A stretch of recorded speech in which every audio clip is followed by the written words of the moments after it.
আজকে ইজানকে ডাক্তার দেখানো হবে, তাই বেশ সকাল সকালই উঠে পড়েছে ইরাম। হিসাব মতে আজ তার বিয়ের দ্বিতীয় দিন, তবে বিশেষ কোনো অনুভূতি নেই তার মাঝে। গোটা চিন্তায় ছেলেকে ঘিরে। ফ্রেশ হয়ে ইজানকে খাইয়ে তৈরি করিয়ে নিজেও রেডি হয়ে নিল সে। বিয়ের উপহার হিসেবে বেশ কয়েকটা নতুন শাড়ি পেয়েছে। সেগুলো থেকেই গাঢ় বেগুনি রঙের একটা বাছাই করে পরল। গোসল করে নিয়েছে, তাই চুলগুলো হালকা ভেজা। সেগুলো খোলাই রাখল। অতপর ইজানকে কোলে তুলে সিঁড়ি বেয়ে পায়ে পায়ে নেমে এলো নিচে। নাস্তার টেবিল সাজানো। সামি আর সারিকা খেতে বসেছে।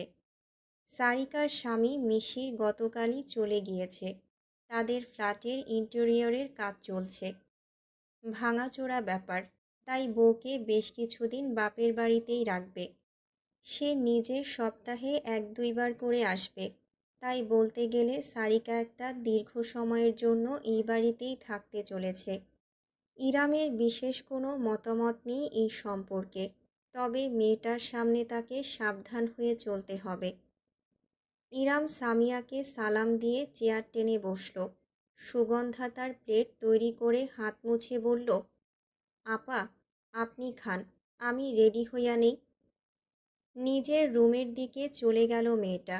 সামিয়া দ্রুত খাচ্ছেন। হাসপাতালে যাওয়ার তাড়া আছে, তবুও চোখের চশমাটা ঠিকঠাক করে তিনি শুধালেন, কি ব্যাপার, সাইবানকে দেখছি না যে? রেডি হয়নি এখনো? যাবে না তোমাদের সাথে? জানি না, ঘুম থেকে উঠে রুমে দেখিনি। সে কি? ওকে আমি কাল রাতে পই পই করে বলে দিলাম আজকে ডাক্তারের অ্যাপয়েন্টমেন্ট আছে।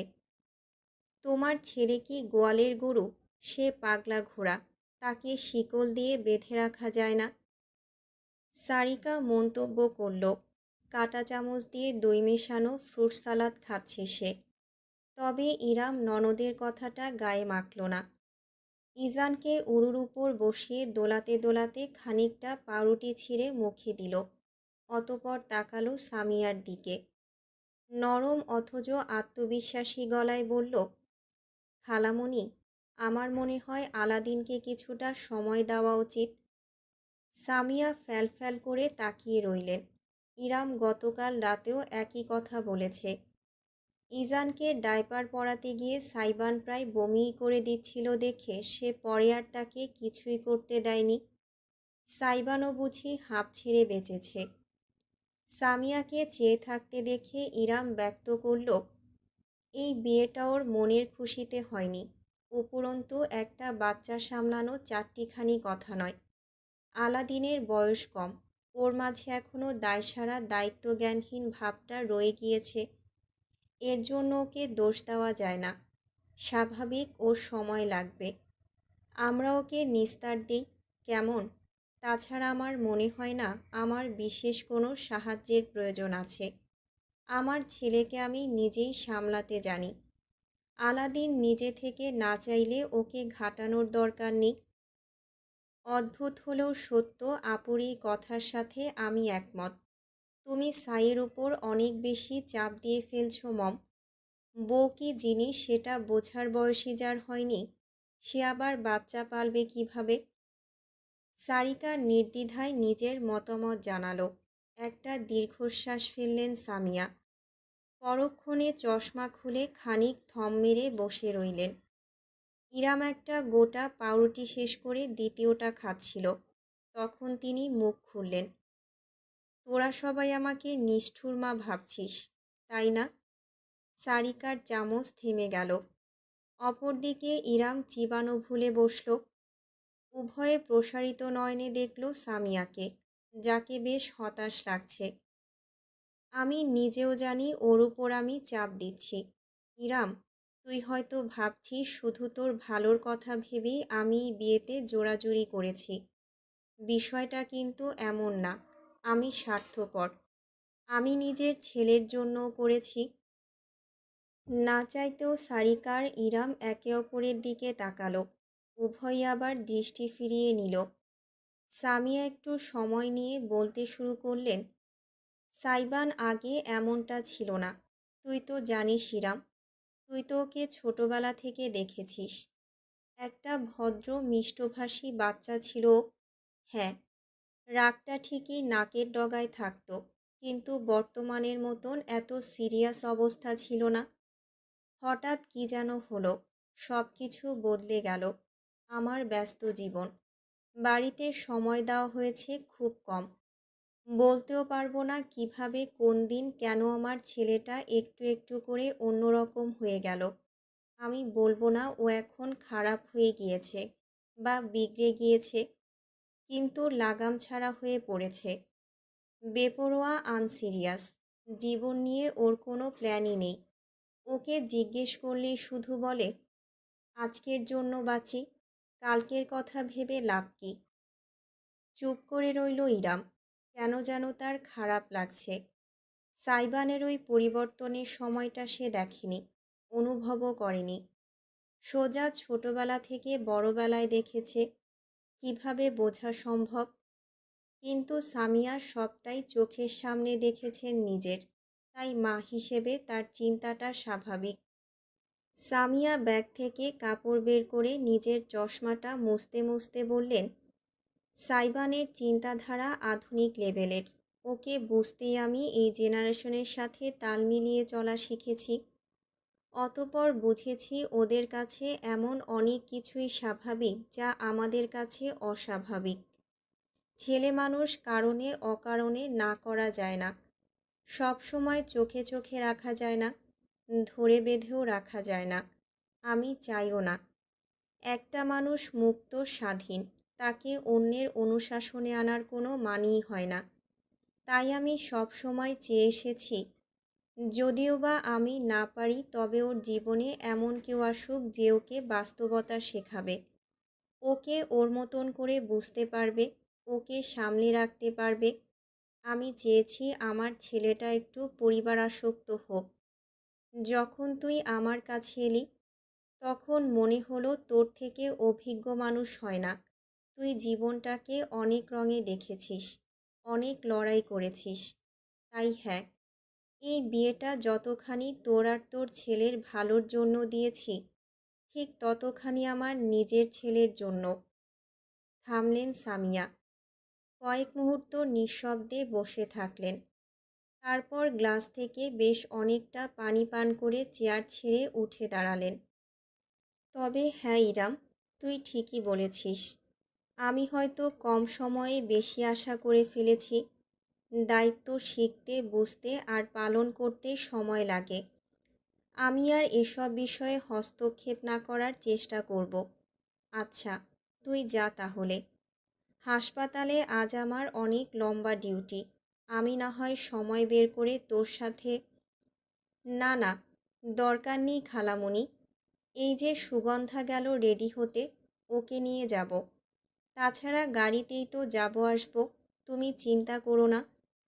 সামি আর দ্বিমত করলেন না। ফোন এসেছে জরুরি। সেটা রিসিভ করে কানে লাগিয়ে ব্যাগ হাতে হাঁটা দিলেন বাড়ির বাইরের দিকে। সারিকাও আর বেশিক্ষণ টেবিলে থাকলো না। নিজের মায়ের কথাগুলো তাকেও ভাবুক করে তুলেছে বোধহয়। ইরাম চেয়ারে বসে ধীরে সুস্থে নাস্তা শেষ করল। অতপর সুগন্ধাকে নিয়ে ঘণ্টাখানেক বাদে বেরোলো অ্যাপয়েন্টমেন্টের উদ্দেশ্যে। সমুদ্র থেকে ভেসে আসা নোনা বাতাস শরীরে লাগলে আলাদাই একটা অনুভূতি হয়। সুবিশাল সমুদ্রের সামনে নিজেকে তুচ্ছ লাগে, অথচ মনটা হয় ফুরফুরে। বালি দ্বীপের সমুদ্র সৈকতে বালির আস্তরণের উপর শুয়ে প্রকৃতির মায়া উপভোগ করতে বেশ লাগছে অরণ্যর। তার সঙ্গিনী এক্সোট মেয়েটা চেয়ারে বসে সানস্ক্রিন মাখছে শরীরে। বিদেশিনীর পরনে সিবিচে ব্যবহৃত অতি ছোট সাইজের পোশাক। ওটাকে পোশাক না বলে অবশ্য অন্তর্বাস বলাই শ্রেয়। অরণ্য তাকিয়ে থাকল। গতকাল সারা রাত একসাথে কাটানোর পরও বিশেষ কোনো টান আসছে না। কোনো জিনিস একবার ব্যবহার করে ফেললেই আবার তার ভালো লাগে না। অথচ একটা জিনিস আছে, যেটার প্রতি সে চরম আসক্ত এবং এই মুহূর্তে অনেকখানি রুষ্ট। ইরাম খেলতে চাইছে তার সঙ্গে। মেয়েটার দম আছে বলতে হয়। বেশ তবে। ইরামের সঙ্গে তার মতো করেই খেলা হবে। মেয়ে মানুষ আজ হোক কাল হোক ভাঙবেই। অরণ্য শুধু বসে বসে সেই ভাঙার অপেক্ষা করবে। ইরামকে তার কাছে ফিরে আসতেই হবে। অরণ্য নিজে আনবে না, নিজের ইচ্ছায় 2 পায়ে হেঁটে হেঁটে আসবে তার দুয়ারে। এর চাইতে মধুর কোনো দৃশ্য হয় না। যে পায়ে হেঁটে আসবে সেই পা দুটোকে সে সেদিন রাতে কাঁধের উপর উঠিয়ে নেবে। বুঝিয়ে দেবে এতদিন যাবৎ ইরাম কি মিস করে গিয়েছে। Wanna get into water. Aranya উঠে বসে বিদেশিনীকে শুধালো। মেয়েটি মাথা নাড়ল। No way, I am not রিক্সিং my skin, suit yourself. Aranya উঠে দাঁড়ালো। হাফ হাতার রঙিন শার্টটা খুলে রেখে উদাম শরীরে হেঁটে হেঁটে পানির কাছে গিয়ে দাঁড়ালো। নোনা জল তার পা ছুঁয়ে গেল। বিরাট হেসে সে ডাইভ দিল। বেশ কিছুক্ষণ সাঁতার কাটার পর পানি থেকে মুখ তুলল সে। সমস্ত শরীর বেয়ে টপ টপ করে গড়ানো পানির ফোঁটাগুলো সূর্যের আলোয় চিকচিক করতে লাগলো। পেটানো শরীরের মাংসপেশিগুলো ফুলে ফেঁপে উঠল তার প্রতিটা কদমের সঙ্গে। কালো চুলগুলো লেপ্টে রইল কপালে। হালকা দাড়ি গজিয়েছে কয়েকদিনে। রুক্ষ থুতুনিতে হাত ঘষে সে খেয়াল করল বিচের অন্যান্য কিছু রমণী তাকেই দেখছে। কেউ বা লুকিয়ে, কেউ আবার কোনো রাগঢাক বাদী। বাঁকা হাসি ফুটল অরণ্যর ঠোঁটে। সে জানে ফিরে যাওয়ার পথে এদের মধ্যে অনেকেই তার সঙ্গে কথা বলতে চাইবে। অরণ্য, অরণ্য। নিজের সৌন্দর্য নিয়ে বেশিক্ষণ সুখসাগরে ভাসতে পারল না অরণ্য। বিচে দাঁড়ানো তার বিদেশিনী এক্সোট এক হাতে একটা ফোন তুলে লাফাচ্ছে। ওটা অরণ্যর ফোনই। অরণ্য নামটা বিদেশিরা উচ্চারণ করতে পারে না বিধায় সবসময় বিকৃত করে ফেলে। অরণ্য উঠে এলো। এক হাতে চুল ঝাড়তে ঝাড়তে মেয়েটার দিকে গিয়ে নিজের ফোনটা খপ করে হাতে নিল। দেশ থেকে কল এসেছে। চেয়ার থেকে তোয়ালে তুলে কাঁধে ছড়িয়ে সে রিসিভ করল ফোন। বল। ওপাশ থেকে কিছু একটা বলা হলো। সব কিছু শুনে ক্ষেপে যাওয়ার বদলে অরণ্যর ঠোঁটের হাসিটা আরও বিস্তৃত হলো। ধারণ করল এক অশুভ রূপ। কেউ দেখল না সূর্যের আলো প্রতিফলিত হয়ে তার চোখজোড়া কেমন হিংস্র জন্তুর মতন জ্বলজ্বল করে উঠল। শিকারী শিকারের গন্ধ পেলে ঠিক যেমন করে অরণ্যর মাঝেও তেমন অভিব্যক্তি ফুটে উঠেছে। জিভে নিজের নিচের ঠোঁটে লেহন করে নিয়ে অরণ্য বলল, আই সি। ফোনটা কান থেকে নামিয়ে স্ক্রিনের দিকে তাকালো। তাহলে তুমি এইভাবে আমার অ্যাটেনশন আদায় করতে চাও ডার্লিং? বেশ, তোমার পাওনা অ্যাটেনশন তোমাকে দেওয়া হবে খুব শীঘ্রই। Just wait for me my world. ইজানকে চেক আপ করানো হয়েছে। ডাক্তার বেশ কিছু উপদেশ দিয়েছেন। আপাতত নতুন পরিবেশ বলে ইজান মাঝে মাঝে ছটফট করছে এমনটাই বলা হয়েছে। মানিয়ে নিতে সময় লাগবে। বাকিটা রিপোর্ট এলে বোঝা যাবে। দুপুর হয়ে গিয়েছে প্রায়। ইরাম চেম্বার থেকে বেরিয়ে করিডোর ধরে হাঁটছে। তার পাশেই সুগন্ধা। ইজান প্রতিদিনকার তুলনায় আজকে একটু বেশি শান্ত। ডাক্তারের সামনেও তেমন হম্বিতম্বি করেনি। ইরামের বুকে মুখ গুজে পড়ে আছে। চেম্বারের বাইরে আরও মানুষ অপেক্ষা করছে। সকলেই ছোট ছোট শিশু। একদম বেশি ছোট কিংবা নবজাতক শিশুদের সঙ্গে মা বাবা দুজনই এসেছে। এই তো ইরাম বের হতেই এক তরুণ দম্পতি তাদের 2 মাসের বাবুকে নিয়ে চেম্বারে ঢুকল। দৃশ্যটা মনোরম, তার সঙ্গে আবেগ ঘন। একজন শিশুর দায়িত্ব উভয় পিতামাতার। যে কোনো প্রয়োজনে উভয়ের উপস্থিতি শুধুমাত্র দম্পতির বন্ধনই শক্ত করে না, বরং শিশুর জন্য উজ্জ্বল দৃষ্টান্ত স্থাপন করে। কারণ সে নিজের চোখে দেখে বড় হয় তার পিতামাতার মাঝে সুসম্পর্ক আছে। সেটাই সে ভবিষ্যৎ জীবনে অনুকরণ করে।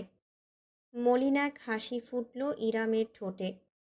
ইজানের বাবা মানুষটা মোটেও কোনো উজ্জ্বল দৃষ্টান্ত নয়। ওই লোকটাকে এখানে সে কামনাও করে না, তার ছায়া ইজানের উপর পড়ুক সেটাও চায় না। তবে ইজান যে কোনো প্রকার সুস্থ সম্পর্কের বন্ধন দেখা ছাড়াই বড় হতে চলেছে সেটা তার কাছে স্পষ্ট। আপা, গাড়িটা একটু সুপার শপের সামনে থামাইতে বইলেন, ওইখানে মাশরুম পাওয়া যায়। আজকে আমি আপনাকে মাশরুমের স্যুপ কইরা খাওয়াবো, অনেক মজা। সুগন্ধা নিজের কথা বলে যাচ্ছে, ইরামের শুনতে ভালোই লাগছে। করিডোরের শেষ প্রান্তে পৌঁছে গিয়েছে তারা প্রায়। ঠিক এমন সময়ে সামনের দৃশ্য লক্ষ্য করে ইরামের পদক্ষেপ থেমে গেল। করিডোরের শেষে দেয়ালে হেলান দিয়ে দাঁড়িয়ে আছে সাইবান। একটা ওভারসাইজড হাফ হাতা টি শার্ট আর ঢোলা ট্রাউজার পরনে। চুলগুলো হালকা ভেজা ভেজা, ঘেমে গিয়েছে, কপালে ছড়িয়ে আছে। আইব্রো পিয়ার্সিংটা চিকচিক করছে। এক হাতে ফোন ধরা, কিছু একটা করছে অত্যন্ত মনোযোগ দিয়ে। ইরাম থেমে দাঁড়াতেই মুখ তুলে তাকালো সে। তারপর ফোনটা ট্রাউজারের পকেটে ঢুকিয়ে ধীরে ধীরে এগিয়ে এলো। তুমি এখানে? অবাক না হয়ে পারল না ইরাম। সাইবান মাথা কাত করে দেখল তাকে। তারপর জিজ্ঞেস করল, কেন? শাহরুখ খানকে আশা করেছিলেন? না, অনুরাগকে আশা করছিলাম। ভালো আর হ্যান্ডসাম ছেলে। ইরাম জানে না হুট করে সে এমন জবাব কেন দিল। সাইবানকে দেখতে দেখতে ছেলেটার প্রভাব তার নিজের উপরেও পড়তে শুরু করেছে বোধহয়। অনুরাগের কথা শুনে ভ্রু কুঁচকে ফেলল সাইবান। তার চোখ মুখের শান্ত ভাবটা হুট করেই অশুভ হয়ে উঠল। শুধু অনুরাগ কেন? স্যালাইনারোর বাচ্চাটা কি দোষ করেছে? ওদেরও আশা করতেন? না না, শুধু ওদেরকে কেন, পুরো পাড়া মহল্লাকে আশা করতেন। পৃথিবীর সকল মানুষকে আশা করতেন। পৃথিবীর বাইরে মঙ্গলের মঙ্গোলিয়ানদেরও আশা করতেন। এরিয়া 51 থেকে এলিয়েনদের আশা করতেন। ভাইজান, থামেন থামেন। যে হারে আগাইতেছেন নাসার আগে আপনি মহাবিশ্বের বাইরে বাহির হইয়া যাবেন। সুগন্ধার দিকে কটমট করে তাকালো সাইবান। জরিনার আম্মা সকিনা, পটকে দিয়ে চটকে ফেলবো একদম। আমি আবার নারী পুরুষ সমান অধিকারে বিশ্বাসী। পরে শাহবাগে গিয়ে গলা ছিঁড়লে লাভ হবে না, দেখিস কিন্তু।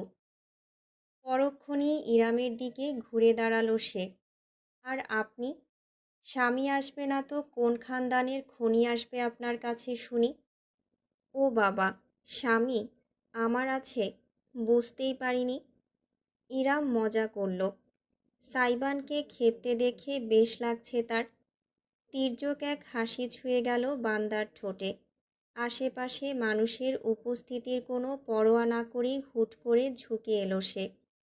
সুগন্ধার বড় বড় রসগোল্লার মতন চোখের দৃষ্টি উপেক্ষা করে ইরামের কানে সে ফিসফিস করল, বুঝতে পারছেন না নাকি বুঝতে চাইছেন না? সাইবানের একটা হাত উঠে এলো ইরামের কাঁধে। ভাঁজ করে তুলে দেওয়া তার শাড়ির আঁচলটি আঙুলে ছুঁয়ে দিয়ে যুক্ত করল, don't try to play with your hubby. I am the coach of this game Mrs Beguni. ধক করে বুকের ভেতর একটা কাঁপুনি হলো ইরামের। ঠোঁটজোড়া অনুভবে ফাঁক হয়ে পড়ল। প্রসারিত দৃষ্টিতে দেখল সে সাইবানকে।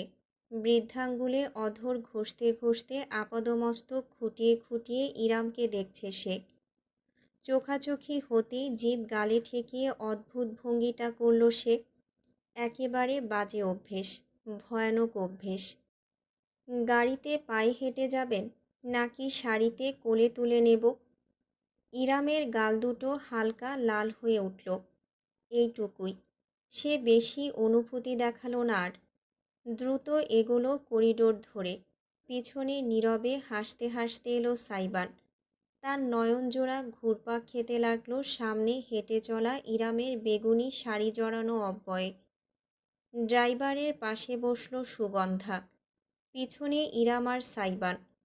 সুগন্ধার কথা মতো সুপার শপের সামনে থামা হলো।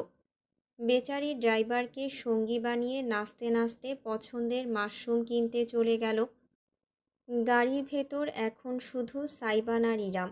ইজান ইরামের কোলে নড়াচড়া করছে, আশেপাশে দেখছে কৌতূহলী দৃষ্টিতে।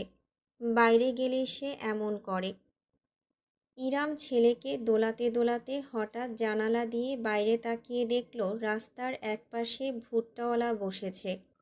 তার মনে পড়ল কলেজ ভার্সিটি যাওয়ার সময় এভাবেই ভুট্টা খাওয়া হতো। বিকালে ভাইদের নিয়ে বেরোলে দুজনেই বায়না ধরত। পুরাতন স্মৃতিগুলো তাকে নস্টালজিক করে তুলল মুহূর্তেই। সাইবান আর চোখে দৃশ্যটা খেয়াল করেছে। দ্বিতীয় কোনো কথা না বলেই গাড়ির দরজা খুলে সে বাইরে পা রাখল। পোটলার দাঁত হয়নি তো কি হয়েছে, পোটলার মায়ের তো হয়েছে। তার সামনে আমার চেঙ্গিস ফেল। বলেই সে হাত বাড়িয়ে দিল ইরামের দিকে।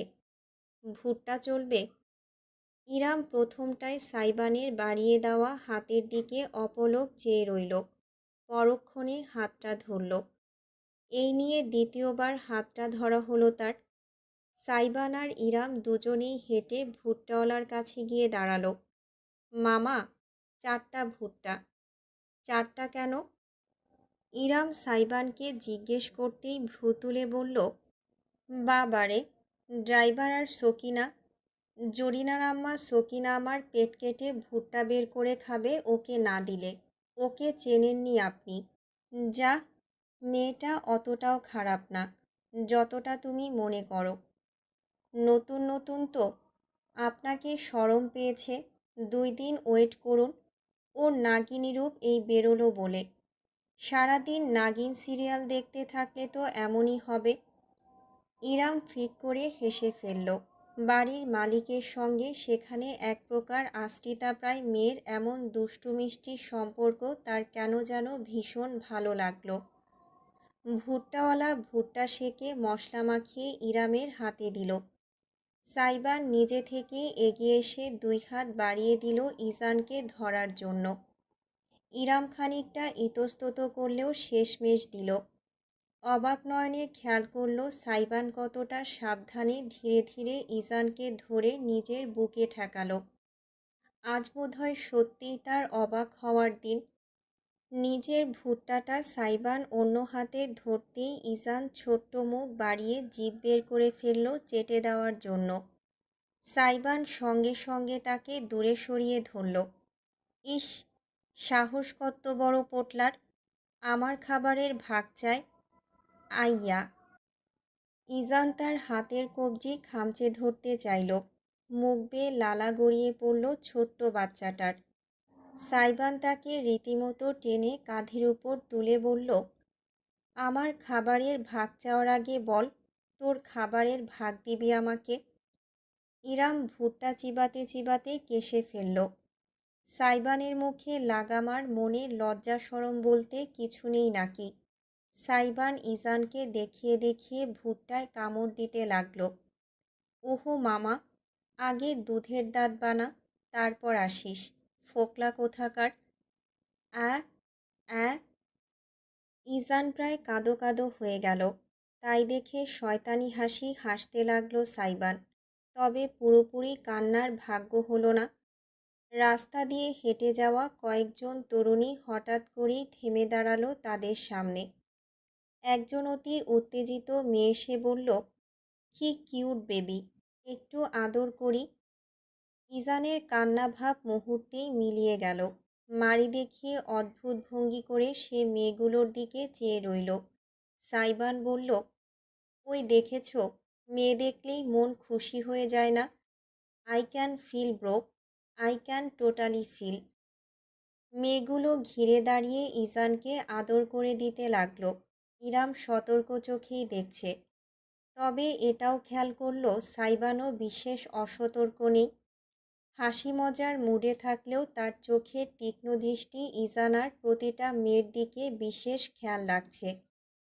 ইরামের মনে ভীষণ উষ্ণতা ভর করল। একটা মেয়ে ইজানের গাল টেনে দিয়ে বলল, বেবি অনেক কিউট, আপনার ছোট ভাই। সাইবান ইজানকে নিজের বুকে ঠেকিয়ে অপ্রত্যাশিত একটা উত্তর করল, মাই বেবি বয়।